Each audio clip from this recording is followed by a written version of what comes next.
Supporting herders is illegal. Political suicide, Falana tells federal government. Welcome to the news and thank you for tuning in to listen. Human rights lawyer Mr. Femi Falana, senior advocate of Nigeria, says the federal government decision to support herders who are planning on challenging the anti-grazing law in court is not only unconstitutional but political suicide.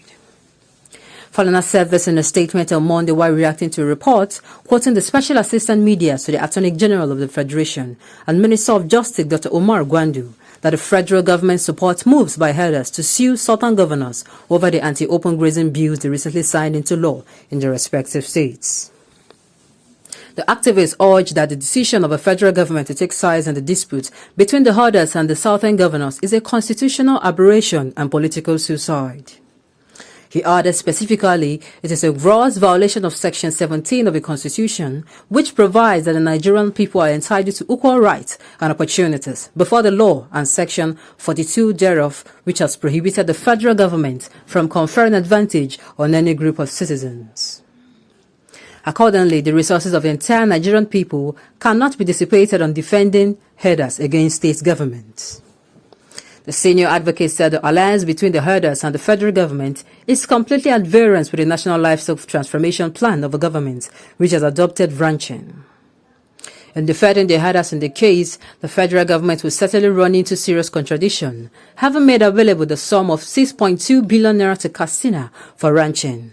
The federal government will not be permitted to turn round to embrace open grazing. The courts will not allow the federal government to approbate and reprobate at the same time, he said. Tomorrow, the federal government controlling the North will still want to unite. Are you saying we still want to unite with the South when they're already saying we are united?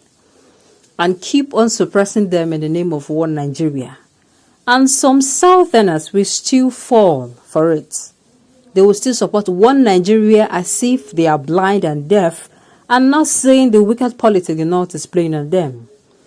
May God open Southern eyes and give them the bravery to stand up and fight for the future of their generation. Else, going by the tactics, if allowed to continue, there will be no Southern Nigeria. It is not an issue of may God open their eyes. Everybody has eyes and everybody has the five organs, the 5 sense organs.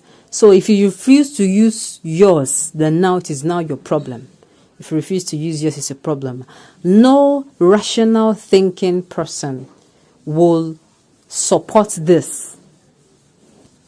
I repeat, no rational thinking person will support this. It is glaring that this is wrong. Whether somebody comes to say it or not, it is wrong. We do not want this to happen in our place. The federal government has already made provision for this thing. So why turn around and say you support the northern governors to sue the southern governors in court? Because they are trying to protect the lives and property of the electorates that put them in office. How? How is it right? I don't know. This government, they keep disappointing. They do not get tired of giving us stories that aches our heart. There are so many issues in the land, though. Which one of them being on the top list is insecurity.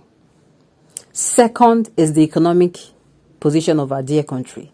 And the federal government will not address this issue. Instead, they will throw their selves behind the northern governors, suing the southern governors on these same security issues. Number one, because I do not feel safe. If these people were peace-loving people, they do not come and I do not have problem. And I have not encountered problem with them. I do not see why it is going to be a problem. In fact, everybody will be living in peace and serenity.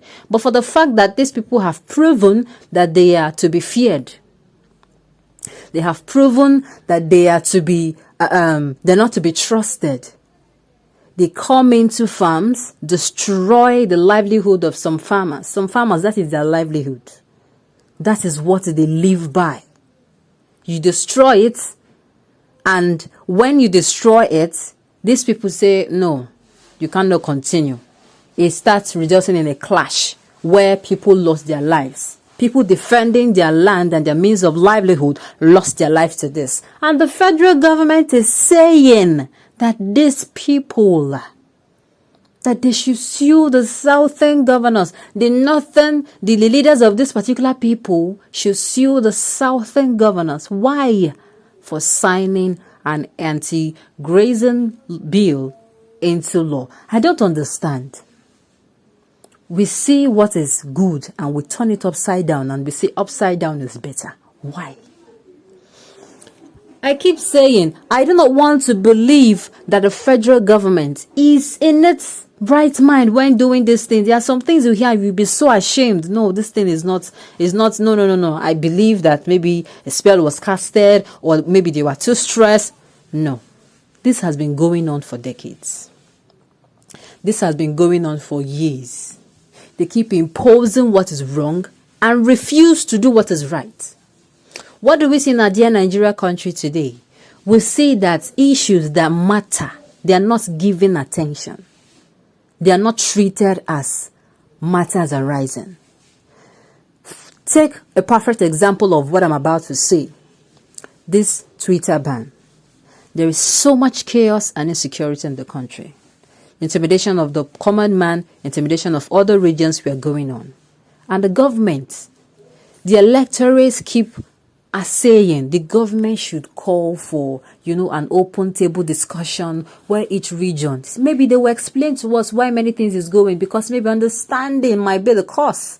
Lack of understanding, so that we are going to understand ourselves, disagree to agree, and find solutions to a problem. They paid deaf ear. What happened? When Twitter deleted a comment of our dear president, what happened? They swung into action. They swung right into action. And what happened? They were active on it. In fact, on the so-called Independence Day of our dear country, it was one of the things that made the speech. We are talking about how people's lives are being wasted on a daily basis. Nigeria is now in short, the Red Sea that we are supposed to know is Nigeria. Nigeria is supposed to be called Red Sea because I cannot count the number of innocent lives that have gone down the drain without anybody speaking up for these people. And more is still happening. Instead, they announced one of the things that made the speech on that particular 61st Independence Day of our dear country was this Twitter ban. The federal government said very soon it's going to leave the ban on. As if that is what it's a priority now. As if that will stop the killings. As if that will stop the pain that have been placed on people that have been displaced. As if that will soothe the pains of those that have been injured. As if that will fill the gap of those that have lost their loved ones. It made the speech, dear people. In this country, I keep saying it. What is standing straight upward, and it is fine, the government comes and turns it upside down and said, no, this is fine. And you said, no, this thing, you said they don't even want to listen to you. That is what is happening in our dear country. And it's a thing of shame, and it is very disgraceful of our leaders. On this note, we have come to the end of the news. We say thank you for tuning in to listen till I come your way next time. Enjoy the rest of the day.